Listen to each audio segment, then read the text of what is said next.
Good afternoon everyone. My name is doctor Aishwarya और मैं आपकी आज होस्ट हूँ। जैसे कि आपको आज पता है, हमारे वेबिनार का टॉपिक है कि डिसलिपिडमिया। तो ये वर्ड सुनने में थोड़ा कॉम्प्लिकेटेड लगता है, लेकिन आपको पता है कि आज बहुत सारे लोग इस प्रॉब्लम से सफर कर रहे हैं। आजकल हम अक्सर ऐसा सुनते हैं कि मुझे हाई कोलेस्ट्रॉल की प्रॉब्लम हो गई है, कि फिर ये हाई कोलेस्ट्रॉल क्या होता है, क्यों कोलेस्ट्रॉल लेवल बढ़ने लगता है। तो आज ये सब हम आसानी से समझने वाले हैं इस वेबिनार से। आप सभी का बहुत मन से शुक्रिया कि आप सब टाइम निकाल के इस वेबिनार से जुड़े हो। तो आज आपको इस वेबिनार में बहुत सारी इंफॉर्मेशन कोलेस्ट्रॉल से रिलेटेड मिलने वाली है। हम अक्सर टीवी पे भी एडवर्टाइज देखते हैं हमेशा कि बैड कोलेस्ट्रॉल या फिर गुड कोलेस्ट्रॉल। आप ये ऑयल खाने के वजह से आपका ये गुड कोलेस्ट्रॉल बढ़ने लगेगा। तो क्या कोई ऑयल खाने से हमारा गुड कोलेस्ट्रॉल लेवल बढ़ सकता है? और ये गुड कोलेस्ट्रॉल हमारे हेल्थ के लिए कितना बेनिफिशियल है, क्या ये हमारे हार्ट हेल्थ पर कैसे वर्क करता है, आज हम ये देखने वाले हैं। और आपको क्या पता है कि ये हाई कोलेस्ट्रॉल की जो परेशानी है हमारे इंडिया में, इसके जो आंकड़े हैं बहुत गंभीर है। क्या आपको पता है 3 में से 1 व्यक्ति को हाई कोलेस्ट्रॉल की परेशानी है? तो ये कोलेस्ट्रॉल लेवल जब बढ़ने लगता है तो सिर्फ हमें वीकनेस या फिर आलसीपन महसूस नहीं होता, बाद में ये जाके हमारी ब्लड वेसल्स को भी डैमेज करने लगता है।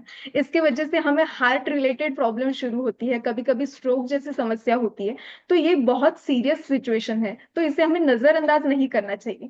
लेकिन डोंट वरी, इन सभी का ही सॉल्यूशन लेके हमारे साथ जुड़े हैं हमारे माधव बाग के एक्सपर्ट डॉक्टर डॉक्टर गुरुदत्ता आमीन सर, जो माधव बाग के सीएमओ है और पिछले 15 सालों से माधव बाग में प्रैक्टिस कर रहे हैं।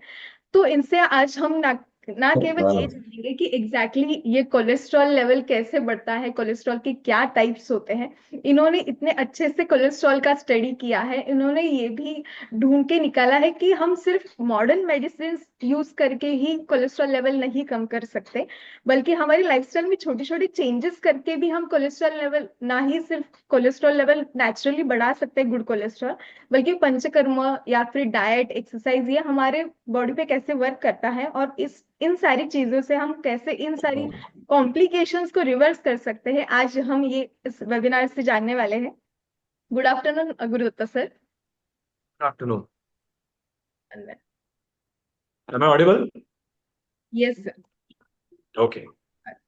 सर, जैसे कि आपको पता है, आज हमारे वेबिनार का जो टॉपिक है डिसलिपिडमिया, मतलब कोलेस्ट्रॉल से रिलेटेड है। तो ये वर्ड क्या होता है? क्या सिर्फ इसका मीनिंग कोलेस्ट्रॉल लेवल बढ़ना यही है, या फिर और भी कुछ ज्यादा इम्पोर्टेंस है इस शब्द का?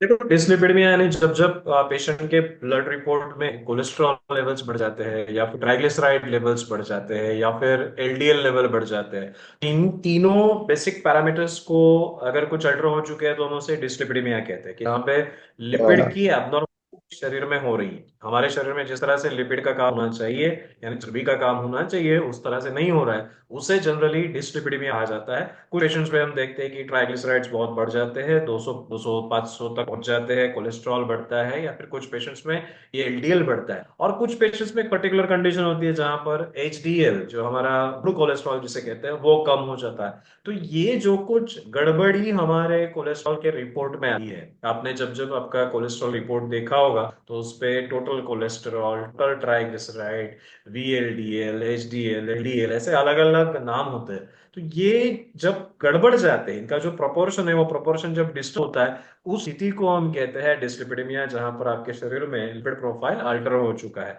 ये इंडिकेट करता है कि कहीं ना कहीं तो आपके शरीर में अब चर्बी का गणित डिस्टर्ब हो रहा है। और अगर चर्बी का गणित डिस्टर्ब हो रहा है तो स्वाभाविक है कि कहीं ना कहीं तो हार्ट डिसीज का ये एक आगाज हो सकता है, और इसे सही समय पर ठीक करना आवश्यक है ताकि आप हार्ट डिसीज के तकलीफों से खुद को बचा सको।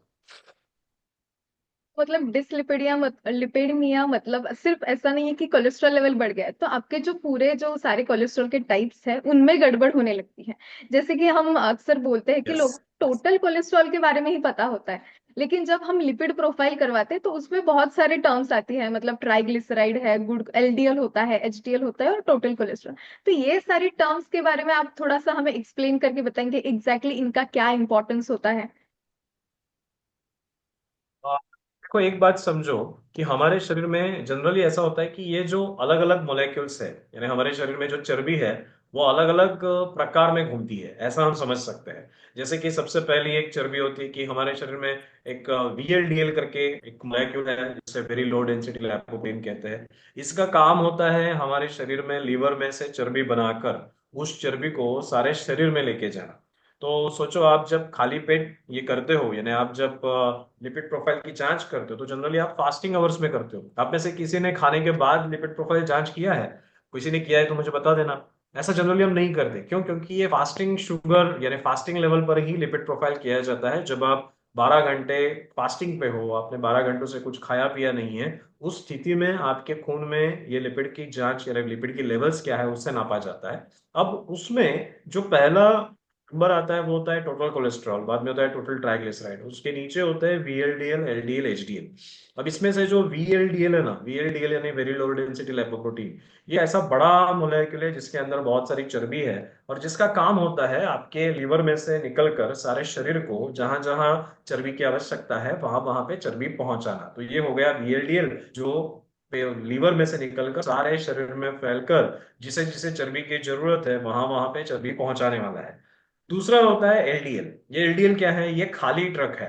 ऐसा समझो कि जो बड़ा ट्रक गया था जिसमें सारा चर्बी थी, उसने सारे शरीर में वो चर्बी डिस्ट्रीब्यूट की, और डिस्ट्रीब्यूट करने के बाद वो ट्रक जब खाली हुआ तो फिर से वो ट्रक आया लीवर के पास। अब वो खाली ट्रक है, लीवर के पास आया हुआ, उसका काम खत्म हो चुका है। ऐसे समझो कि बॉक्स कोई पैक फूड खा रहे थे, खाना खत्म हुआ, अब वो रैपर है तो वो रैपर तो कचरा है, उसे बाहर फेंक देना है। तो लीवर उसे एलडीएल को बाहर फेंक देता है। कहाँ से फेंकता है आपको सुनकर अलग लगेगा, लेकिन सच है कि एलडीएल जो है वो आपके स्टूल में से बाहर जाता है। यानी आपका जब पेट साफ अच्छे तरीके से होता है तो एक्चुअली आपका लिपिड प्रोफाइल नॉर्मल होने में मदद मिलती है, क्योंकि एलडीएल जिसे बैड कोलेस्ट्रॉल कहा जाता है, क्योंकि एलडीएल की मात्रा बढ़ी तो ये हार्ट डिसीज इंडिकेट करती है। तो इस एलडीएल को बाहर निकालने का तरीका होता है स्टूल के माध्यम से। इसलिए ये भी बात ध्यान में रखना कि वो पेट साफ रहना बहुत आवश्यक है। अगर आपको कॉन्स्टिपेशन है तो ये एक बहुत इंपॉर्टेंट कारण हो सकता है आपके बढ़े हुए कोलेस्ट्रॉल का, क्योंकि अगर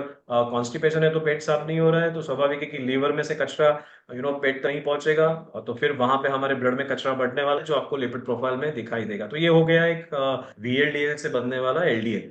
अब दूसरा एक ट्रक होता है, ऐसा समझो कि जैसे हमारे घर में देखो खाने की कोई दावत होती है, बहुत लोग आते हैं, तो एक बंदा होता है जो खाना बांटने के लिए निकलता है, और दूसरा बंदा होता है जो गिरा हुआ खाना, यहाँ वहां छूटा हुआ खाना वो उठाने के लिए रहता है। तो वैसे ही हमारे लीवर में भी ना दो लोग बनते हैं। एक तो वीएलडीएल जिसका काम होता है सारे शरीर में ये खाना पहुंचाना, और दूसरा होता है एचडीएल जिसका नाम होता है, जिसका काम होता है सारे शरीर में यहाँ वहां गिरा हुआ चिपका हुआ जो कोलेस्ट्रॉल है, ट्राइग्लिसराइड है, उसे वापस लेके आना। तो ये हमारे लिपिड प्रोफाइल के ये सारे वेरिएशंस होते हैं। और इन सारे वेरिएशंस में अलग अलग नंबर्स में जब अल्ट्रेशंस आते हैं तो ये आपके हेल्थ के अलग अलग स्टेटस को दिखाते हैं कि आपका सिर्फ कोलेस्ट्रॉल बढ़ा है, सिर्फ ट्राइग्लिसराइड बढ़ा है, या फिर एलडीएल बढ़ा है। तो इसमें अलग अलग इंडिकेटर्स होते हैं, ये आपके हेल्थ स्टेटस के अलग अलग प्रॉब्लम्स को दर्शाते हैं। उन प्रॉब्लम्स के हिसाब से अगर आप सही ट्रीटमेंट लो तो आप उस प्रॉब्लम से 100% रिकवर कर सकते हो।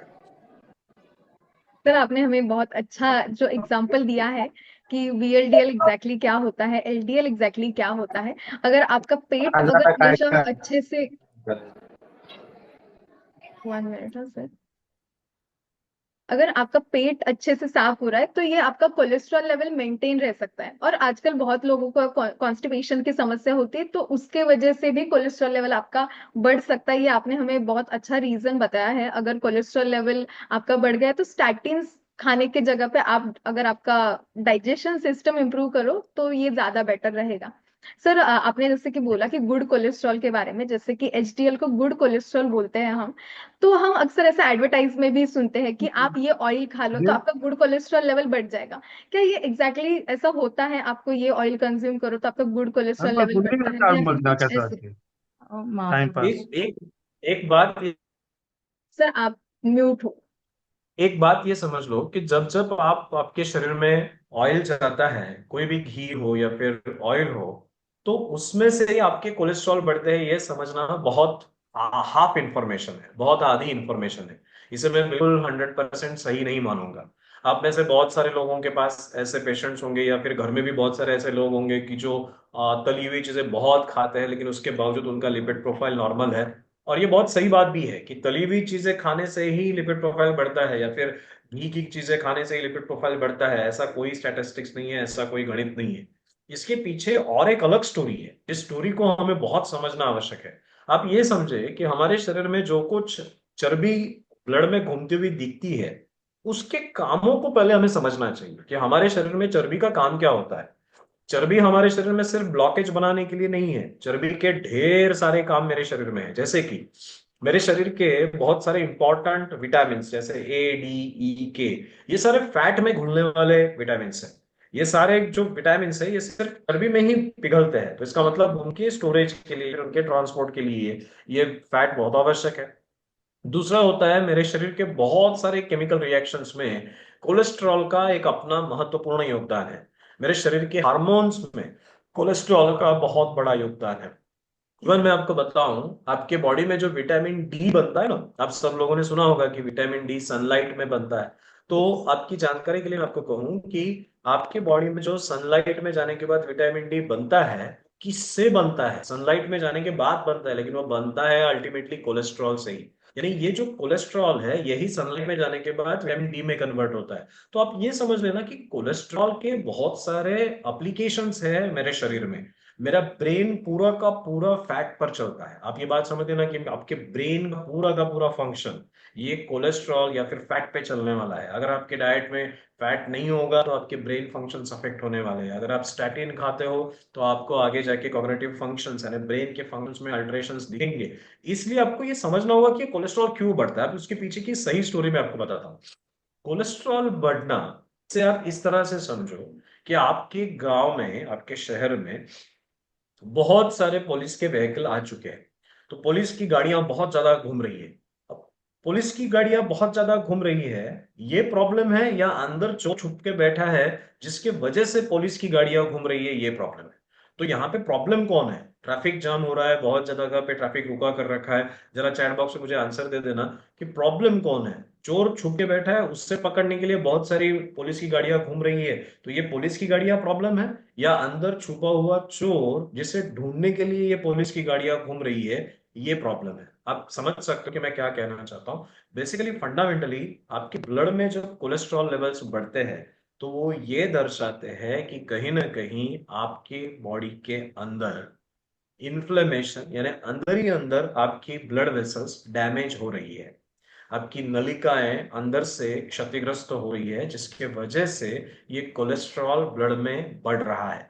तो कोलेस्ट्रॉल जब ब्लड में बढ़ रहा है ना, तो आपने खाने में से तेल कम कर देना, घी कम कर देना, ये बिल्कुल नहीं करना है। घी और तेल तो हमारे फायदे की बातें हैं, हमारे शरीर में वो जाना ही चाहिए। अगर हम घी और तेल बंद कर दे तो हमारा शरीर डैमेज होने लगेगा। कुछ लोग कहते हैं कि एनिमल्स को कहाँ घी की आवश्यकता होती है, एनिमल्स को कहाँ तेल की आवश्यकता होती है, बट एनिमल्स में और ह्यूमंस में बहुत ज्यादा अंतर है। ये समझ के रखना कि एनिमल्स में और ह्यूमंस में बहुत ज्यादा अंतर है। एनिमल जितना सोचता है उससे कई गुना ज्यादा हमारा ब्रेन थॉट प्रोसेस में एंगेज रहता है। एनिमल अपना काम सिर्फ खाना, पुनरुत्पादन और खुद को बचाना, इन तीनों चीजों पे फोकस करते हैं। लेकिन ह्यूमन बींग्स बहुत सारी चीजें करते हैं जहां पर हमारा ब्रेन एक्सेसिव फैट की एक्सपेक्टेशन रखता है। इसलिए फैट की आवश्यकता हमारे शरीर को 100% है। लेकिन जब कोलेस्ट्रॉल बढ़ रहा है तो उसके पीछे का चोर कौन है? और वो चोर होता है हमारी ब्लड वेसल के अंदर आ चुकी सूजन या फिर वहां डेवलप हो चुका इन्फ्लेमेशन। अब ये आपको प्रश्न होगा, ये इन्फ्लेमेशन क्यों डेवलप होता है? अब इन्फ्लेमेशन डेवलप होने के जो मल्टीपल कॉजेस है उसे अगर हम सम अप कर दें तो मैं कहूंगा डायबिटीज यानी बढ़ी हुई शुगर, बढ़ा हुआ ब्लड प्रेशर, बढ़ा हुआ स्ट्रेस, आपकी डाइट का इनअप्रोप्रिएट पैटर्न। आप समझ लो कि आप जो कुछ खाते हो उस खाए हुए खाने का तरीका, आपने जो खाना खाना है उसकी फ्रीक्वेंसी, आप जो कुछ खा रहे हो उस खाने की क्वालिटी, ये सारी चीजें निर्धारित करती है कि आपके बॉडी के अंदर डैमेज होगा या नहीं होगा। अगर आपने इन सारी चीजों का ख्याल रखा तो आपकी ब्लड वेसल अंदर से बहुत अच्छी रहेगी, और अगर अच्छी है तो आपके बॉडी में कोलेस्ट्रॉल कभी भी बढ़ेगा नहीं। इस तरह से कोलेस्ट्रॉल को देखे, अभी तक हम उसे बुरा बुरा करके देख रहे थे, मैं चाहूंगा कि आप उसे बुरा मत कहे, उसे आप इस तरह से समझे कि कोलेस्ट्रॉल बढ़ रहा है, इसका मतलब है कि आपके शरीर के अंदर कहीं ना कहीं तो डैमेज हो रहा है, कहीं ना कहीं तो सूजन आ रही है, और इसके पीछे का कारण आपका डाइट, आपका एक्सरसाइज, आपका लाइफस्टाइल, आपका स्ट्रेस लेने का आदत, या फिर आपका डायबिटीज, या फिर आपका शुगर, ये हो सकता है। उसे जब तक आप ठीक नहीं करोगे, आपके कोलेस्ट्रॉल वैल्यूज नॉर्मल नहीं होंगे। उसे नॉर्मल करने के लिए आपको इन रूट कॉजेस पे काम करना होगा, जिससे आपकी कोलेस्ट्रॉल ऑटोमेटिकली नॉर्मल हो जाए without use of any statin. तो ये प्रिंसिपल हमें समझना चाहिए। हमेशा अक्सर लोगों को यही लगता है सर कि कोलेस्ट्रॉल बुरा है। तो आज ये तो सबका कंसेप्ट क्लियर हो गया होगा कि कोलेस्ट्रॉल बुरा नहीं होता। आप जो खाना खा रहे हो उसके बाद अगर आप कुछ एक्टिविटी वगैरह नहीं कर रहे, या फिर आप कौन से भी समय पे खाना खा रहे हो, ज्यादा क्वांटिटी उसमें, मतलब क्वांटिटी खाने की क्या खा रहे हो, क्या क्वालिटी आपके लाइफस्टाइल की है, तो वो सब भी मैटर करता है। क्योंकि कोलेस्ट्रॉल हमारे बॉडी के लिए बहुत ज्यादा इंपॉर्टेंट है, उसके बगैर हमारी बॉडी के बहुत सारे फंक्शन चल ही नहीं सकते। जैसे कि आपने अभी बताया कि जो एचडीएल होता है या फिर गुड कोलेस्ट्रॉल होता है, उसके लिए घी और जो काव घी या फिर मिल्क होता है वो भी ज्यादा इंपॉर्टेंट है। अक्सर हम ऐसा देखते हैं लोगों में कि मैं घी नहीं खाऊंगा, कि घी खाने से कोलेस्ट्रॉल लेवल बढ़ जाएगा। तो क्या ये सच है कि घी खाने से कोलेस्ट्रॉल लेवल बढ़ता है, या फिर ये सिर्फ एक मिथ है? बिल्कुल बिल्कुल बिल्कुल, आपको समझना होगा कि ये एक गलतफहमी है। कि जो देखो, ये जो फॉरेन से जो कुछ ज्ञान आया है, वो ज्ञान ऐसा है कि उतना ही ज्ञान हमें दिया जाता है जिससे हम और कमजोर हो जाए। ये बात आप 100% समझ लेना। घी का और कोलेस्ट्रॉल का, मैंने आज तक हजारों पेशेंट्स को घी पिलाया है, और घी पिलाने के बाद आप विश्वास नहीं करोगे, घी पिलाने के बाद उनका कोलेस्ट्रॉल नॉर्मल आता है। आप ये समझ लेना सबसे पहले कि घी हमारे शरीर में कोलेस्ट्रॉल बढ़ाता नहीं है। कोलेस्ट्रॉल बढ़ाने के पीछे के रीजंस अलग है। उसके जड़ तक आप जब जाते नहीं, तब तक आपको उसके रीजन नहीं समझेंगे, और जब आप जड़ तक जाओगे आपको पता चलेगा अरे ये कोलेस्ट्रॉल का घी का कोई रिलेशन ही नहीं है। घी का अपना अपना शरीर में ढेर सारा काम है। आपकी जानकारी के लिए मैं एक बात बता दूं कि ये जो ब्लड में कोलेस्ट्रॉल बढ़ता है, आपको क्या लगता है ये कोलेस्ट्रॉल खाने में से आता है? 80% कोलेस्ट्रॉल जो आपके बॉडी में बनता है वो आपके खाने में से आता ही नहीं, वो आपका लीवर खुद बनाता है। अब ये सोच के तो आप हैरान हो चुके होंगे कि लीवर क्यों बनाता है फिर कोलेस्ट्रॉल, और फिर हम खाने के साथ कोलेस्ट्रॉल को क्यों जोड़ते हैं। आप ये बात समझ लेना कि लीवर कोलेस्ट्रॉल तब बनाएगा जब आपके शरीर के अंदर बहुत सारा डैमेज हो चुका होगा। अंदर डैमेज हुआ तो उस डैमेज को कॉम्पेंसेट करने के लिए, उस डैमेज को हील करने के लिए, उन जख्मों को भरने के लिए हमारा लीवर कोलेस्ट्रॉल बनाता है। तो कोलेस्ट्रॉल ये बिल्कुल बुरी बात नहीं है। आप ये समझ लो कि कोलेस्ट्रॉल बुरा नहीं है। जैसे कि बैंडेज, बैंडेज बुरा है क्या? बैंडेज बुरा नहीं है। लेकिन अगर समझो मेरे हाथ पे आपको बैंडेज दिखा, तो इससे मेरा हाथ की सुंदरता तो खराब होगी। लेकिन बैंडेज बुरा है क्या उसमें? नहीं, बैंडेज के नीचे जो वुंड हुई थी, जिसके ऊपर मैंने बैंडेज लगाया है, इस वजह से वो बैंडेज वहां पे है ना। तो आपको ये समझना है कि वो जख्म किसने की। अभी फिलहाल क्या हो रहा है आपके शरीर में? आपके शरीर में बॉडी जहां जहां आप कुछ गलतियां करते हो, वहां वहां पे कुछ डैमेज होता है, उस डैमेज को भरने के लिए तुरंत फैट का बैंडेज लगा देती है, चर्बी का बैंडेज लगा देती है। हम क्या सोचते हैं कि चर्बी खराब है, लेकिन चर्बी खराब नहीं है।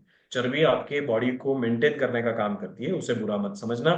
घी को तो बिल्कुल बुरा मत समझना। आप में से कितने लोग जानते हो कि पहले के जमाने में जख्म भरने के लिए घी का इस्तेमाल होता था या तेल का इस्तेमाल होता था? क्या आप जानते हो? अगर जानते हो तो चैट बॉक्स में यस टाइप करो कि जख्म भरने के लिए घी का इस्तेमाल होता था। अभी महाराष्ट्र में शिवाजी महाराज जो थे, उनके गढ़ों पर ये घी के बड़े बड़े कंटेनर्स थे।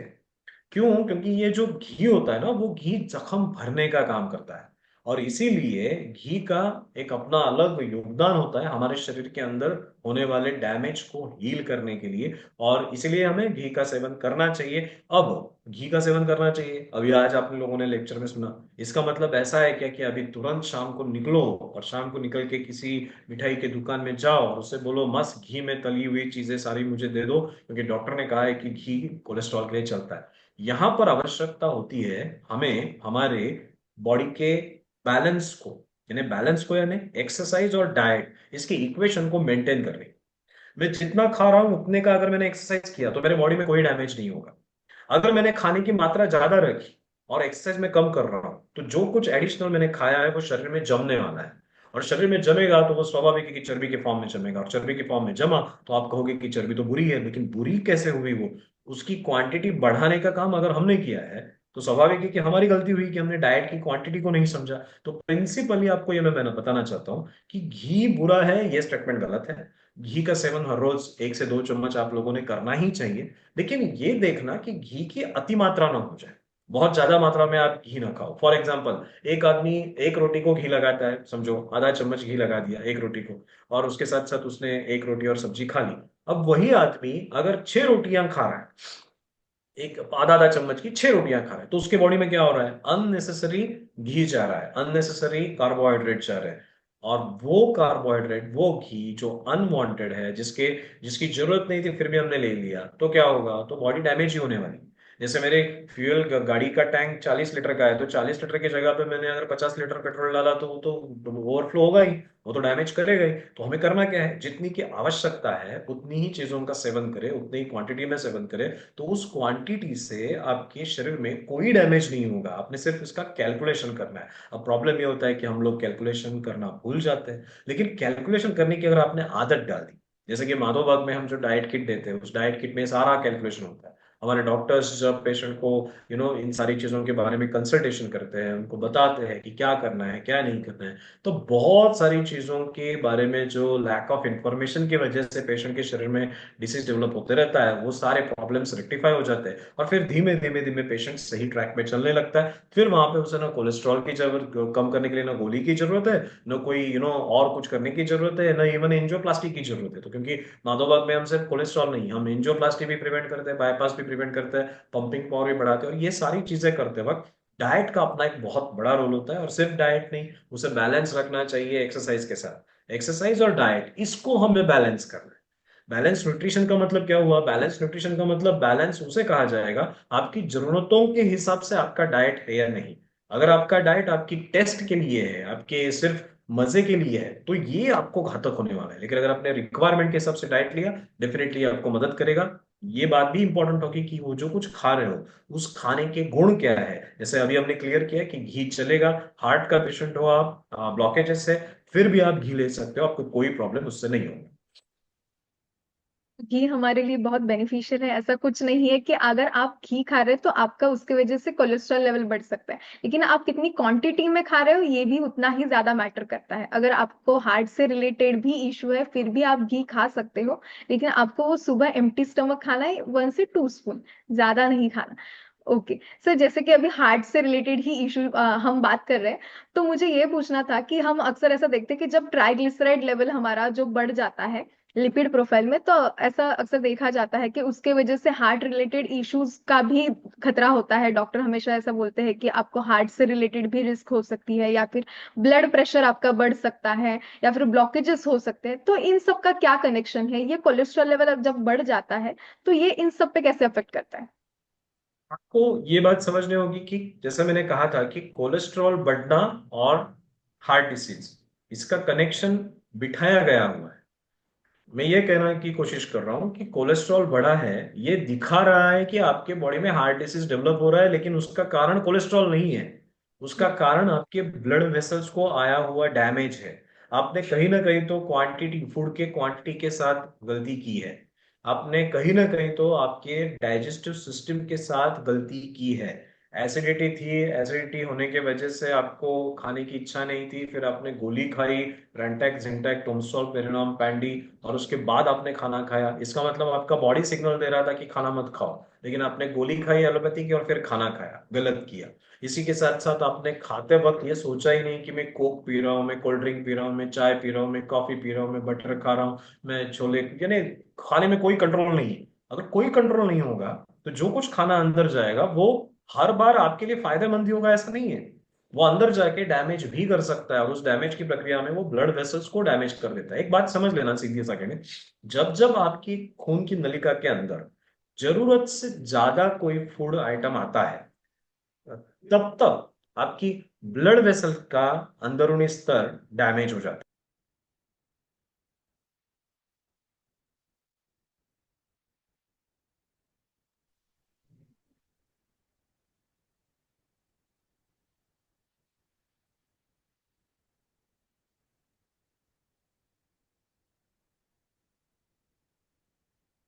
ओके, सॉरी, सो डिस्कनेक्ट हुआ था। तो बेसिकली जब जब जरूरत से ज्यादा कोई भी चीज आपके शरीर में आती है, तब तक आपके ब्लड वेसल का अंदरूनी स्तर डैमेज होता है, और जहां जहां डैमेज होगा वहां वहां पे कोलेस्ट्रॉल आके बैठेगा।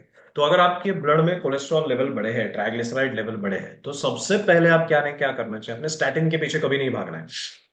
आपने सबसे पहले क्या करना चाहिए?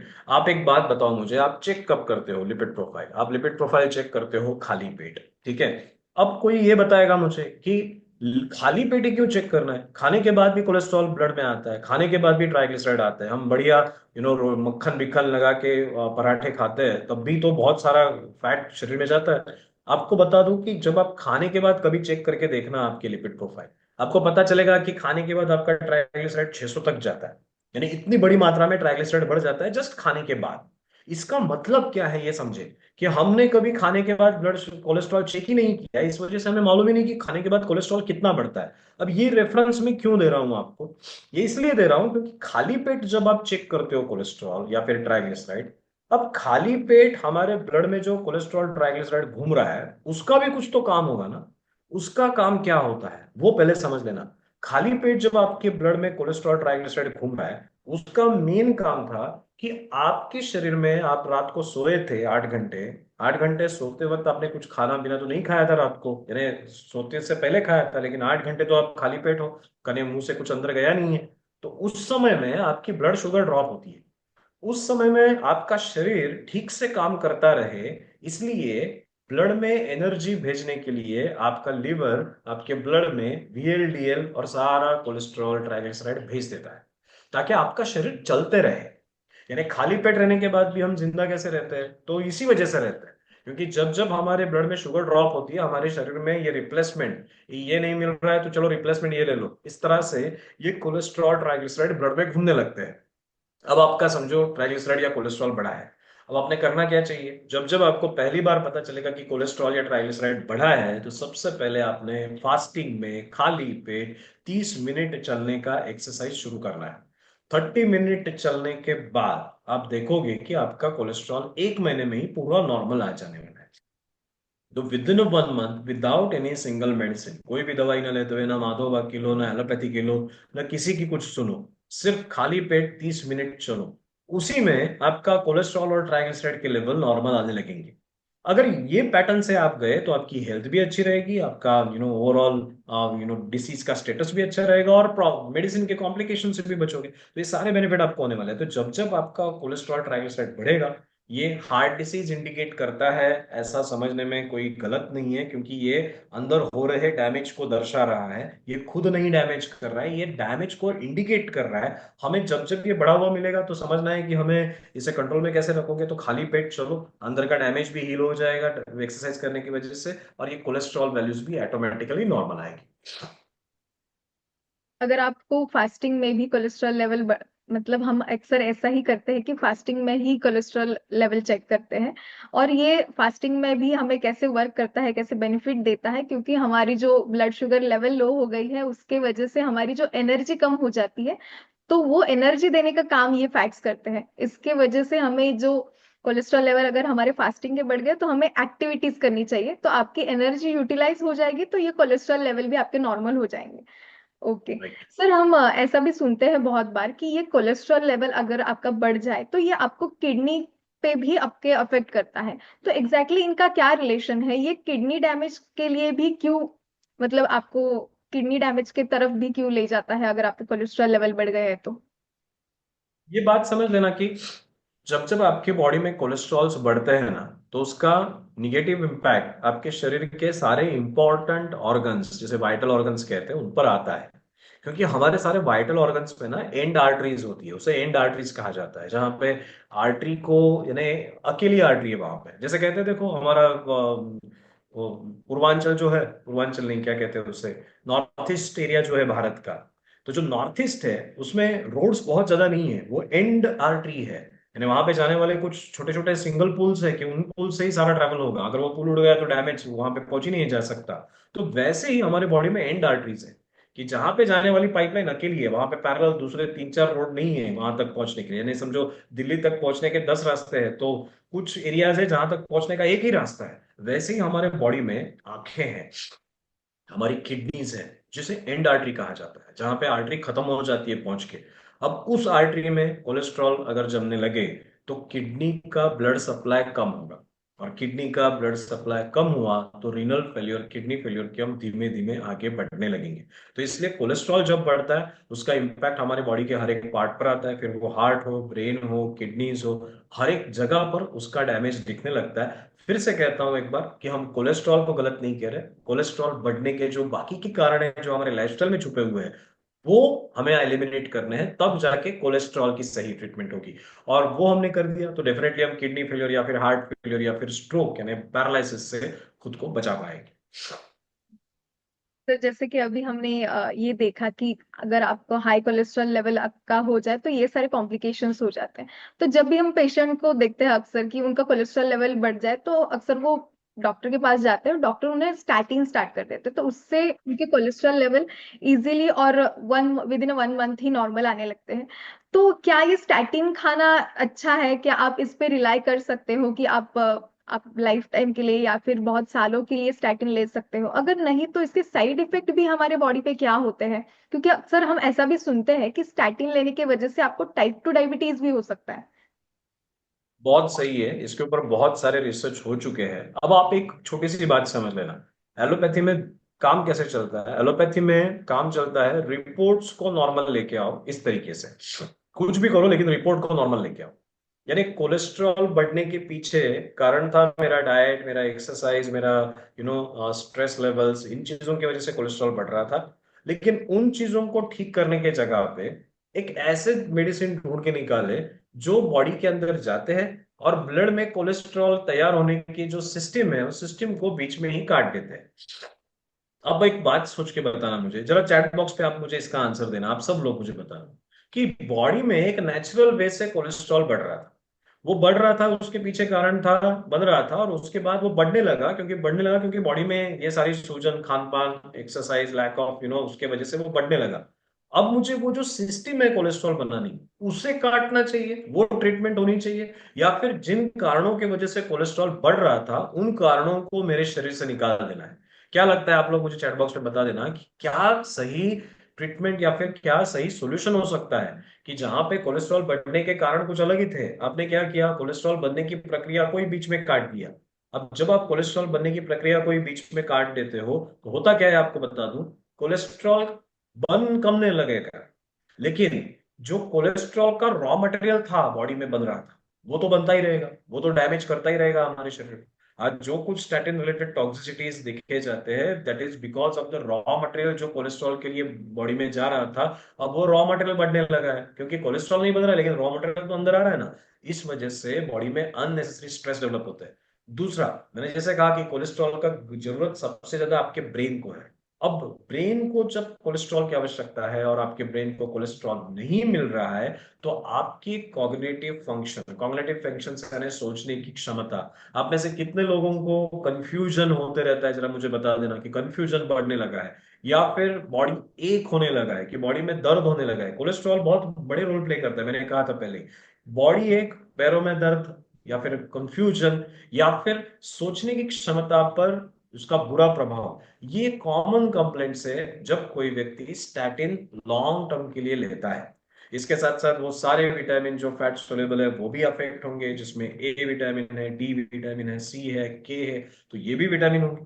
तो ये मैं पॉइंट ये कहना चाहता हूँ कि statin is not the solution, 100% statin is not the solution. और इसके ऊपर बहुत सारे डिबेट हुए हैं, इवन फॉरेन कंट्रीज में भी बहुत सारे रिसर्च कह रहे हैं कि statin has no role to play in the cholesterol management. If you really want to work on the cholesterol, अगर आप सचमुच कोलेस्ट्रॉल को काम करना चाहते हो तो आपके उसको रूट कॉज तक काम करना है। और देखो, हम सब लोग यहाँ पर आए हैं, हम सब लोग डेफिनेटली सोचने वाले लोग हैं, हम समाज के ऐसे लोग हैं जो चीजों को समझना चाहते हैं और चीजों को सही तरीके से हैंडल करना चाहते हैं। आपने आज जितना कुछ सुना उसके बाद आपको ये तो रियलाइज हुआ होगा कि अगर मैं स्टैटिन लेके शुगर को, मेरे कोलेस्ट्रॉल को छुपा कर रख रहा हूँ या फिर कम कर रहा हूँ, तो ये एक्चुअल सॉल्यूशन है ही नहीं उस प्रॉब्लम का। उस प्रॉब्लम का सॉल्यूशन छुपा हुआ है आपके लाइफस्टाइल में, आपके ब्लड प्रेशर हो या डायबिटीज पे, तो वहां पर जाके काम करना होगा। अब रिसर्च ये भी कहता है कि जो व्यक्ति स्टैटिन लॉन्ग टर्म के लिए खाता है उसके बॉडी में डायबिटीज डेवलप होने लगता है। इसके बहुत सारे रिसर्च अवेलेबल है, आप गूगल करो तो आपको ढेर सारे रिसर्च मिल जाएंगे।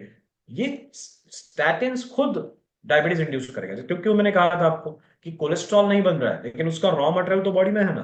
तो जो रॉ मटेरियल बॉडी में बन रहा है, वो रॉ मटेरियल आगे चल के डायबिटीज निर्माण करने की प्रक्रिया शुरू कर देता है। तो अल्टीमेटली फायदा कहाँ होगा हमें? कोलेस्ट्रॉल कुछ दिन के लिए नॉर्मल रहा, लेकिन उसके बाद डायबिटीज हुआ, बॉडी में एक होने लगेगा, कंफ्यूजन होने लगेगा, सोचने की क्षमता कम होगी, कॉग्निटिव फंक्शंस अफेक्ट होंगे, ओवरऑल क्वालिटी ऑफ लाइफ बुरी होगी। सिर्फ नॉर्मल क्या आएगा?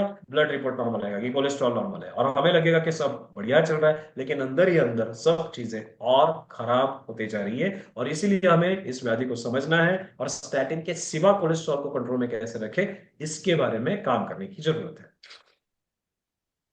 कि हमें अभी ये तो पता चला कि कोलेस्ट्रॉल का हमारे बॉडी में कितना ज्यादा इंपॉर्टेंस है, कि अगर कोलेस्ट्रॉल, अगर हम फैट्स खाते भी है तो हमारी बॉडी उसे एडजस्ट करती है, हमारी बॉडी में इतनी कैपेसिटी होती है कि वो कोलेस्ट्रॉल लेवल को प्रॉपरली मैनेज करे। अगर आपका खान पान, डाइट और एक्टिविटी आपकी अगर प्रॉपर है तो आपका कोलेस्ट्रॉल लेवल, अगर आप कुछ ज्यादा फ्राइड वगैरह भी खा लो तो नहीं बढ़ेगा, क्योंकि बॉडी हमारी एडजस्ट कर लेती है। लेकिन अगर हम ये सारी लाइफस्टाइल हम हमारी इंप्रूव नहीं करेंगे तो ये लेवल बढ़ने लग सकता है। ओके, तो जैसे कि सर ने बोला कि स्टैटिन लेने से ये सारी कॉम्प्लिकेशंस भी हो सकती है, बहुत सारे लोगों को कंफ्यूजन जैसी भी तकलीफ होने लगती है। तो स्टैटिन ये तो सोल्यूशन नहीं है, ये तो हमें पता चला। तो सर जैसे कि आपने बोला हमें कि हमें हमारे रूट कॉज पर काम करना चाहिए, तो माधोबाग में एग्जैक्टली कैसे ये सारी प्रॉब्लम्स से डील किया जाता है, कैसे ये प्रॉब्लम्स को रोका जाता है या फिर रिवर्स किया जाता है? देखो, सबसे पहले माधोबाग में गणित ये होता है कि कोई भी पेशेंट हमारे पास जब आता है तो हम क्विक फिक्स, यानी तुरंत कुछ तो छोटा सा काम करवा के दो और मेरे प्रॉब्लम को सॉल्व करो, इस माइंडसेट में हम नहीं रहते। हम उस प्रॉब्लम को जड़ से खत्म करने की प्लानिंग करते हैं। इसीलिए माधोबाग में आने के बाद आपकी जो ट्रीटमेंट शुरू होती है, जो काम आपका स्टैटिन कर देता है कोलेस्ट्रॉल कम करने का, जो एक्चुअली काम सही है ही नहीं, लेकिन वो स्टैटिन गोली खाओ कोलेस्ट्रॉल कम हो जाए। लेकिन माधोबाग में इतना नहीं होता। माधोबाग में हम आपको डाइट भी देते हैं, आपको पंचकर्म भी करवाते हैं, हम आपको रेगुलर एक्सरसाइज भी करवाएंगे, मॉनिटरिंग भी करवाएंगे, हर्बल मेडिसिन भी साथ में होंगे, जो आपके बॉडी में जमे हुए कचरे को भी बाहर निकालेंगे और बॉडी की कोशिकाओं को ताकत देने का भी काम करेंगे। तो इस तरह से मल्टीफैक्टोरियल ट्रीटमेंट हमारी शुरू हो जाती है। अल्टीमेट एजेंडा होता है उस पेशेंट को सही मायनों में उसके प्रॉब्लम से रिकवर करना। क्योंकि हमारे पास जो पेशेंट आते हैं, ब्लॉकेज के पेशेंट है जिनमें कोलेस्ट्रॉल बढ़ा हुआ होता है, पंपिंग पावर कम है, उनका कोलेस्ट्रॉल बढ़ा हुआ है, डायबिटीज के ढेर सारे पेशेंट, ट्राइग्लिसराइड बढ़ जाता है, यहाँ आए हुए बहुत सारे डायबिटीज के पेशेंट भी होंगे जिनका ट्राइग्लिसराइड ज्यादा है। तो इन सारे प्रॉब्लम्स को जड़ से अगर ठीक करना है तो यहाँ पर हमारा एक होलिस्टिक अप्रोच होता है। पंचसूत्री हम कार्यक्रम से कहते हैं, जिसमें पंचकर्म, पंचकर्म में से सबसे पहला कर्म होता है हमारे, इसका मतलब होता है कि हमारे शरीर में से टॉक्सिन्स को बाहर निकालना। जो जो अनवांटेड चीजें आके बैठी है, उन्हें एक सिस्टमिक वे से बाहर निकालने का तरीका होता है पंचकर्म। उसके बाद होता है डाइट। डाइट के लिए हम डाइट किट देते हैं। उसके बाद होता है रेगुलर एक्सरसाइजेस। उसके लिए हमारे पास एक एप्लीकेशन है, जिस एप्लीकेशन के माध्यम से पेशेंट घर में रहते ही एक्सरसाइज के सारे प्रकार एक स्ट्रक्चर्ड वे से कर पाता है। उसके बाद होता है हर्बल मेडिकेशन, जिसके माध्यम से आपकी बॉडी सेल्स को न्यूट्रलाइज, एक एक नरिश किया जाता है और रिजुविनेट किया जाता है, ताकि वो उनके काम ठीक से करें। हमें हमारे सेल्स को एम्पावर करना है, हर बार बाहर की गोलियों पर निर्भर नहीं रहना है। जैसे कि मैं बात करता हूँ कि किसी पेशेंट की शुगर कंट्रोल में रखनी, तो शुगर कंट्रोल में रखने के लिए मेरी बॉडी के सिस्टम है ना, उस सिस्टम को ताकत दो। यानी आपके पास आपका बच्चा पढ़ाई नहीं कर रहा है और एग्जाम पास होने में दिक्कत आ रही है, तो आप उसे कॉपी ला के दो और उसे बोलो कि जाओ कॉपी लिख दो पेपर में, इससे बच्चे का फ्यूचर ब्राइट होगा। या फिर आप आपके बच्चों को कैसे पढ़ाई करें ये सिखाओगे तो बच्चों का फ्यूचर ब्राइट होगा। ये सेकंड जो तरीका है वो माधवबाग का है, कि हम हमारे मेडिसिन के माध्यम से, पंचकर्म के माध्यम से बॉडी के सेल्स को रिजुविनेट करते हैं, इनके फंक्शंस नॉर्मल करने के लिए उन्हें सक्षम करते हैं। तब जाके ये सारे अंदरूनी प्रॉब्लम्स रिवर्स होते हैं। और इसके साथ साथ कंटिन्यूस मॉनिटरिंग, मॉनिटरिंग का एक अपना बड़ा योगदान है। पेशेंट के साथ कंटिन्यूस बने रहना आवश्यक है, इसलिए ऐप के माध्यम से पेशेंट के सारे वाइटल्स को ट्रैक किया जाता है, जो हमें मदद करते रहता है पेशेंट के ओवरऑल पैरामीटर्स को समझने के लिए, और उसी के माध्यम से पेशेंट की सेहत इंप्रूव हो। तो जैसे कि सर आपने अभी हमें ये बताया कि पंचसूत्री ट्रीटमेंट की जाती है, उसमें पंचकर्म, डाइट, एक्सरसाइज, इन सब का इम्पोर्टेंस होता है। तो कैसे मतलब पंचकर्म करके सिर्फ मतलब स्नेहन, स्वेदन और बस्ती, या फिर मतलब बस्ती को ही एनीमा बोलते हैं, ये करके हमारा कोलेस्ट्रॉल लेवल कैसे नॉर्मल हो सकता है? तो ये इसके बारे में आप थोड़ा सा एक्सप्लेन करोगे, क्योंकि जरूर बहुत जरूर बार जरूर ऐसे पेशेंट को डाउट भी होता है कि सिर्फ एक्सटर्नली कुछ अप्लाई करने से हमारा कोलेस्ट्रॉल लेवल कैसे नॉर्मल हो सकता है।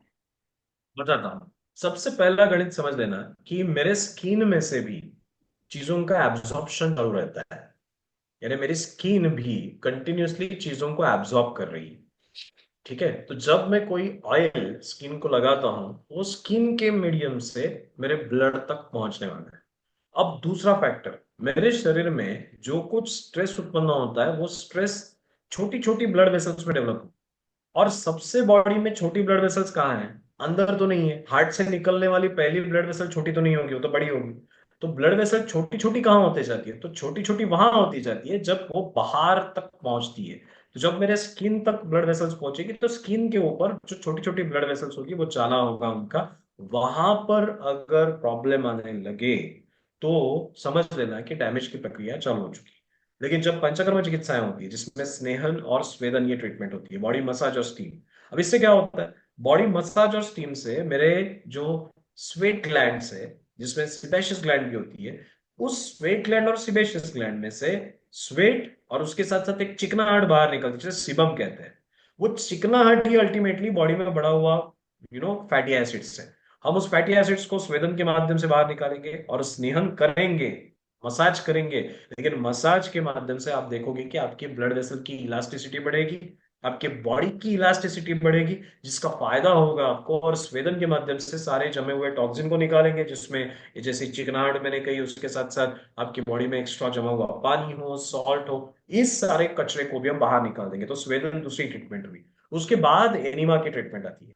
अब जो एनिमा हम देते हैं ना, उस एनिमा में जो द्रव्य यूज करते हैं, वो आपके शरीर के अंदर जो जो जगहों पर सूजन आ चुकी है, जहां जहां पे इन्फ्लेमेशन आ चुका है, जहां जहां पर एक प्रकार से रक्तवाहिनियों को या फिर ब्लड वेसल्स को अंदरूनी डैमेज हुआ है, उस डैमेज को हील करने का काम ये हमारा एनिमा करता है। तो ये जो पंचकर्म चिकित्सा है, जैसे मैंने कहा कि इसके जड़ तक काम करती है। और सिर्फ पंचकर्म नहीं, पंचकर्म के साथ साथ डाइट होगा, हर्बल मेडिसिन होंगे, रेगुलर मॉनिटरिंग होगा, एक्सरसाइज भी आप करोगे, और इन सारी चीजों की बदौलत आप पूरी तरह से आपके क्रोनिक कोलेस्ट्रॉल के इश्यूज को विदाउट स्टैटिन नॉर्मलाइज कर पाओगे। अभी सबका ये डाउट तो क्लियर हो गया है सर कि एग्जैक्टली पंचकर्म के वजह से या फिर कुछ जो हम डाइट, एक्सरसाइज जो करते हैं उसके वजह से हमारा कोलेस्ट्रॉल लेवल कैसे मेंटेन हो सकता है। तो जरूर, अगर आपका भी हाई कोलेस्ट्रॉल लेवल की अगर आपको प्रॉब्लम है, तो आप जरूर नजदीकी माधव बाग के क्लिनिक में जा सकते हो, और वहां पे आपको प्रॉपर गाइडेंस मिलेगा कि आपको एग्जैक्टली क्या ट्रीटमेंट होने वाली है, कितने दिनों की ट्रीटमेंट होने वाली है, और आपका जरूर कोलेस्ट्रॉल लेवल इस ट्रीटमेंट के बाद नॉर्मलाइज हो सकता है। और सब बहुत लोगों को ये डाउट है कि आपका सेंटर कहाँ है। तो हमारे जो माधव बाग के सेंटर है, ऑल ओवर इंडिया प्रेजेंट है, 350 प्लस क्लिनिक हमारे ऑल ओवर इंडिया है। तो मैं ग्रुप में एक लिंक डाल दूंगी, तो उस लिंक पे जाके आप आपका लोकेशन डाल दोगे, तो आपको आपके नजदीकी क्लिनिक का एड्रेस जरूर मिल जाएगा। Thank you so much sir कि आपने हमें ये पंचकर्म के बारे में बताया, और माधव बाग में क्या कैसे ट्रीटमेंट की जाती है उसकी वजह से ना ही सिर्फ आपका कोलेस्ट्रॉल लेवल, बल्कि कोलेस्ट्रॉल की वजह से, हाई कोलेस्ट्रॉल की वजह से होने वाली जो कॉम्प्लिकेशंस होती है, हार्ट से रिलेटेड, डायबिटीज हो या फिर हाई ब्लड प्रेशर हो, तो उनको भी रिवर्स किया जा सकता है।